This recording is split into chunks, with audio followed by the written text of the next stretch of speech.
Chào các bạn.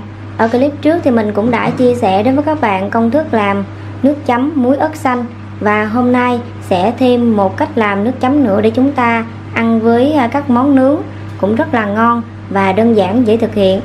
Về cái công thức làm muối ớt xanh thì mình sẽ cho cái đường link ở phần chú thích, phần mô tả. Các bạn có thể là vào đó các bạn nhấp vào link để các bạn xem lại clip hướng dẫn của mình nha. Và bây giờ thì mình sẽ bắt tay vào thực hiện công thức làm nước chấm muối ớt chanh.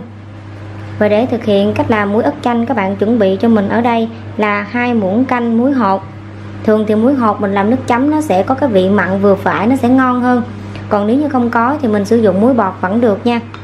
Thì mình làm cái liều lượng như thế này thì với số lượng ít, còn nếu như mà nhà của mình ăn nhiều hơn thì các bạn sẽ tăng lên.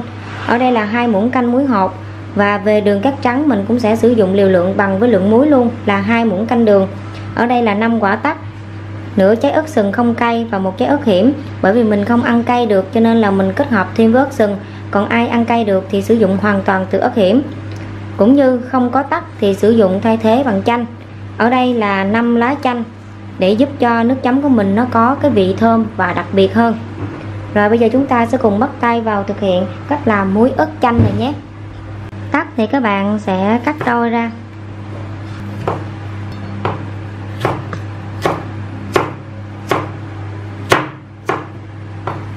Về lá chanh thì các bạn sẽ sắc nhuyễn ha, mình băm nhuyễn luôn.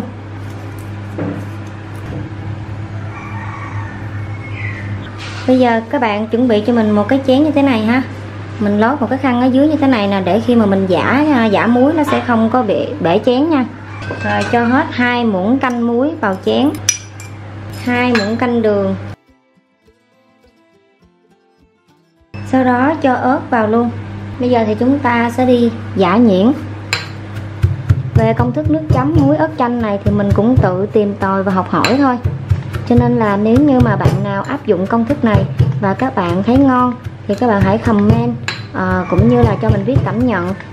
Và đừng quên like, đăng ký kênh để ủng hộ cho mình, cũng như thay cho lời cảm ơn của các bạn đối với mình.